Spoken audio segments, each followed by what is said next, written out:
So, with Better Luck Tomorrow kind of giving a basis of what this world is like, you can kind of understand that, well, just like in real life, certain people just end up finding themselves in a crime livelihood. Mainly just to sort of make ends meet, or just to get the money that they might want to do other things. Pull off heists to probably race and have fun, I guess. While some people may do smaller crimes and end up being able to get themselves out of it, like our Better Luck Tomorrow characters, some people do find themselves with a little bit more of a reputation, and cause a little bit more problems than they probably should.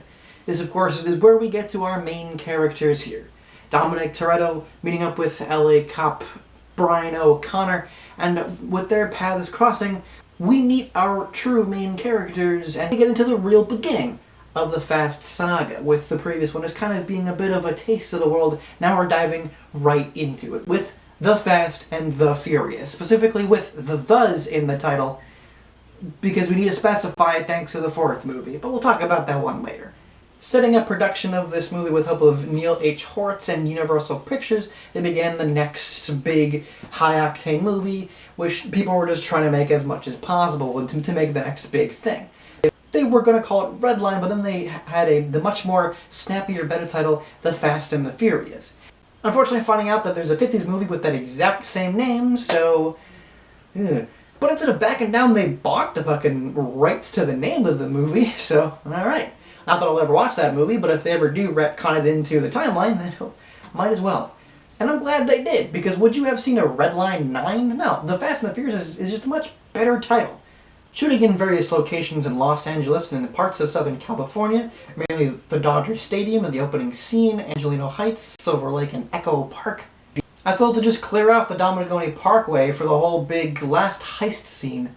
And of course, during filming, this being a movie about cars and such, 78 cars were wrecked both on and off screen. That's the thing when it comes to these kinds of movies, is that when you shoot car crashes, you don't just do it once. You get multiple cars, you do the crashes multiple times, throughout the multiple angles. Sometimes specifically multiple times for the different angles. You can get lucky to hopefully have an angle that looks really good and that fits with the other shoots. And then if you don't, well then you wreck more cars.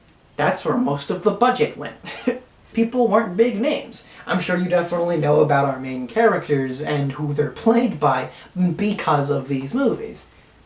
Mainly being about, of course, Paul Walker playing Brian O'Connor, a guy whose undercover name is just his main name but with a different last name, which, sure, I guess. Apparently James Bond's real name is James Bond, so fuck it. Kind of going undercover and talking to this street racing gang led by Vin Diesel, who of course plays Dominic, with his gang being rounded off with Michelle Rodriguez as Letty, Jordana Brewster as Mia, his sister. Funny part is those two actresses did not have their driver's license, so they had to get it for the movie. That's funny. While these characters would continue, there is of course Chad Lindbergh as Jesse, Johnny Strong as Leon, and Matt Schultz as Vince. Strangely, the movie's plot is actually kinda simple. He just gets in, and at first he just seems dumb, as he just kind of checks out Mia quite a bit until Vince just gets pissed off, which actively puts him, not really in the good graces of dumb, until he shows up to one of the street races, and then, well, is about to seemingly win thanks to his weird turbo-octane shit? I don't know, cars, whatever. But it's only after the police show up to stop the race is he able to pick up Dominic, as Dom tried to put his car away and then walk away, but then obviously the police saw him, so...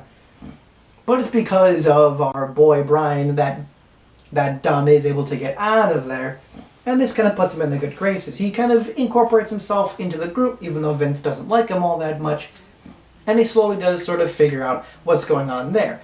At first, of course, the viewer doesn't know that Brian is a cop until he's seemingly arrested, and to which we find out that he is undercover this whole entire time, to try and figure out who these people who are robbing trucks are.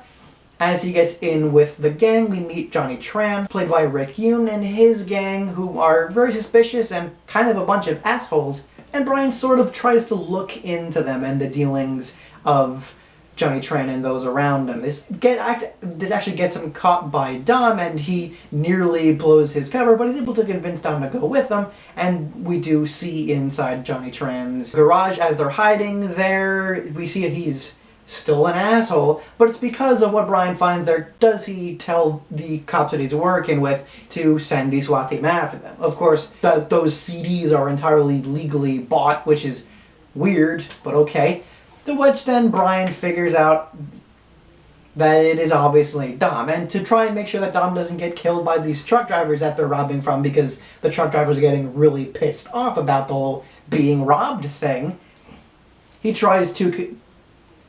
eventually has to find himself to convince Mia to help him find Dom as Dom goes off to rob another truck. They unfortunately don't get there in time, with Dom and his gang nearly getting killed by one trucker with a shotgun. And being that Vince and Letty are very hurt at that point, he does have to blow his cover real quick to make sure he calls an ambulance helicopter to lift Vince out of there. Dom and the gang do get out, with Letty and Leon kind of going elsewhere. Well, we'll see Letty later in the series, obviously. Leon just never is seen after this, but alright. But more importantly to this moment, the big race wars event that was happening before Dom and friends went off to rob that last truck there did piss off Johnny Tran to one of the members, Jesse, just after he lost his race that he bet his car on and then ran off not wanting his car to get, taken by Johnny Tran. Johnny Tran comes off with his gang and starts shooting up the place. Now we get our two main characters chasing after them, and after a really cool car chase, they are able to catch up to them,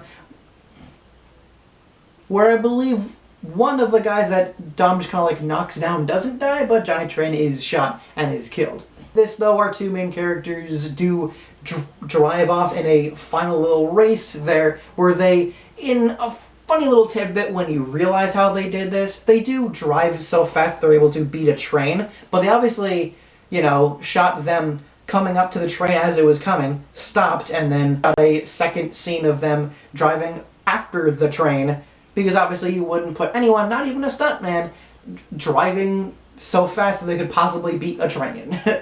No one would do that. No one, no matter what the pay. But despite them both beating the train, Dom does fucking crash his car, which is very unfortunate considering that it was his cool car that was his dad's before, and he just used it in the movie to crash 5 minutes later. Oops.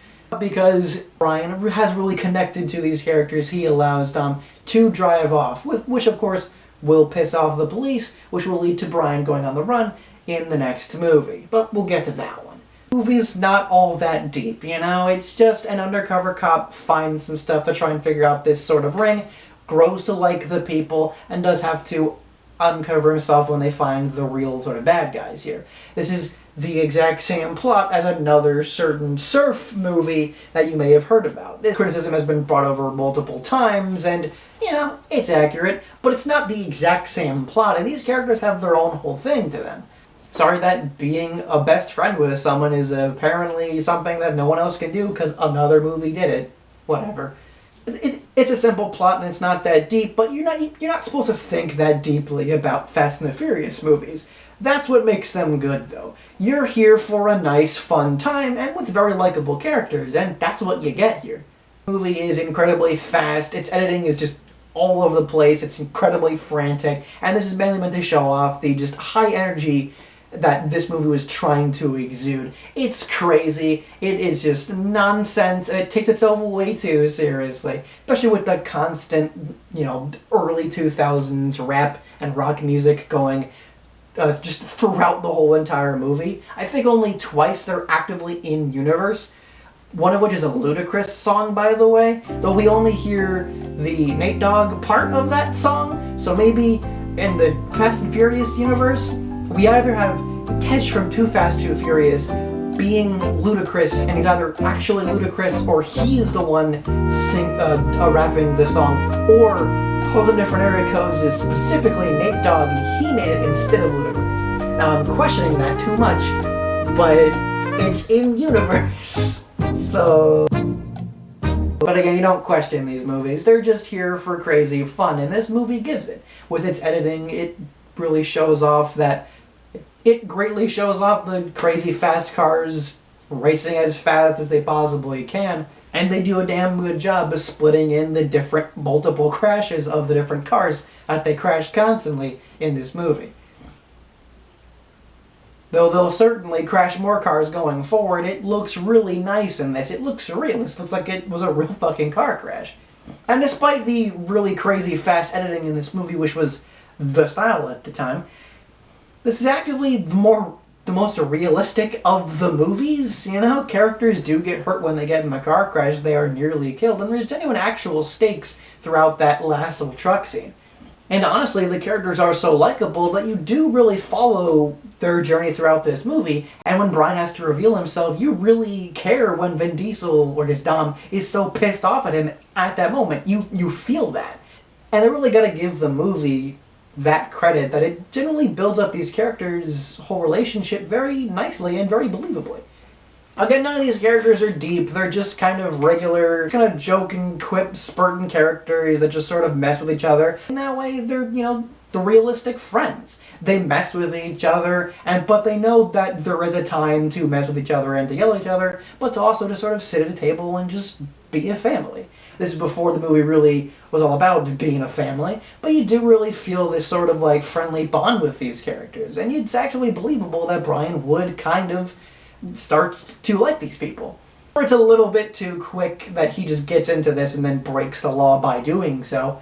Dom is also really way too trusting to Brian. I'm pretty sure Brian was the only person that Dom told about what happened to his father. But again, this movie isn't supposed to be too deep. It's supposed to be about likable dudes driving cars and maybe crashing them sometimes. And again, with the great editing, for the pretty good directing, you have a very enjoyable movie. A very enjoyable movie with very likable characters. Though I should mention the acting is not fantastic. Everyone just, I don't know, they'll definitely feel like they're reading off a script, especially Paul Walker. Poor young Paul Walker, still learning how to act. He'll be much better in Fast and the Furious, but worse in our next one, so this is the kind of middle area we got going on here. Because the directing isn't really that special, there's nothing really interesting to say. Its editing is the real main focus of the movie, of how it kind of brings together all the different scenes. I guess it is really nice how they are able to capture incredibly fast cars with the budget that they're able to during this time, though technology will make this a hell of a lot easier. During this time, we didn't really have that technology, and this movie did the absolute best with the technology of the time. In fact, I'm pretty sure we wouldn't have the technology that allows the crazy jumping out of planes car shit of the most recent ones if it weren't for the fact that we need to make bigger and crazier things because of the beginnings of this movie. Of course, this movie, while incredibly enjoyable, is technically nothing new, as there have been a bunch of movies with crazy heists and car crashes and such. It's just looking at it on its own, it's very fun and likable. Though, that being said, it certainly does a lot better than certain ones, and it's definitely better than a lot of its contemporaries, which, especially the ones after this movie was made, just tried to quickly just jerk this movie off. Fucking the Need for Speed movie? Get that shit out of here, man. Don't even try with that. So many movies tried to just rip this movie off, and they're all terrible because they miss the point. You really, even if you're not going to make deep characters, you do have to care about the characters that are going through this. Though a couple of these rip-off movies would maybe have some better directing or editing, they just don't have the same sort of appeal that this movie did. And that's all thanks to Paul Walker and Vin Diesel, that while not fantastic actors at the time, definitely had a genuine chemistry as clear friends that would continue on throughout this franchise. Though, of course, this movie is definitely a lot better, coming from the fact that I've already seen all of these, but I had these exact feelings when I had first saw it. Yeah. I thought it was incredibly enjoyable. Again, wasn't entirely that smart, but I definitely had a fun time that first time and this entire time. There's not much I can really say about the movie specifically. There's nothing exactly special about it, either before or after its creation. Especially with there now being 9 other in this franchise that do even crazier shit. But I had a lot of fun with it. I certainly can't say anything bad about Fast and the Furious. It's just a fun time every time I watch it. I will definitely rewatch this movie another time. There's a reason I wanted to redo these movies. It's because going on this journey, it's gonna be a wild ride. I mean, I'm not at all a car guy, but this movie and its future movies, they make me see why people really like real fast, real crazy cars. I mean, especially Tokyo Drift, and we'll get to that one. This one as well. Just seeing these weird, crazy, fast, like, flames come out of their fucking tailpipe stuff, and they're just, like, driving all over the place. I kind of understand it. Not as much as some of the characters in this movie. I still probably would never work for Daz or for a mechanic, and if someone asks me about what's under my hood, I'll be like, I don't fucking know. But you know what? If I see that shit, like, racing on by, I'm like, you know what? It's pretty cool. But this is where all these people really jumped off of their career. Not any of these guys' first movies. Pretty sure Vin Diesel was voicing our boy right here before he got into this movie. But you wouldn't have heard of any of these people if it weren't for this movie, and for good reasons. Again, not a smart movie, but it's incredibly fun, it's energetic, and it's just so likable. Overall, due to pretty basic directing that is hidden because of its editing and not fantastic acting, but still very enjoyable, high-impact action and likable characters, kind of just makes up for it and makes for it a very enjoyable movie. That all that kind of comes together into a very early 2000s feeling just fun time. That not a fantastic movie, but I would give it a pretty high 7.5 out of 10. I really like it, but it's just the beginning of this franchise. We'll get better, and also kind of worse, as we go along. There's a damn good reason why we got many, many sequels of this movie afterwards. Ultimately, when you base your series after, what if people drove very fast cars and crashed them sometimes, and I guess did heists and such, you could basically do whatever you want. And they did, which is ultimately the reason why they went, well, Vin Diesel doesn't want to join it because he just wants to do Riddick, so let's just get Paul Walker on and just continue his adventures afterwards. Until then, I've been the Movie-a-thoner. If you enjoyed this review, then go ahead and subscribe for any of my future ones. Of course, did you like the Fast and the Furious?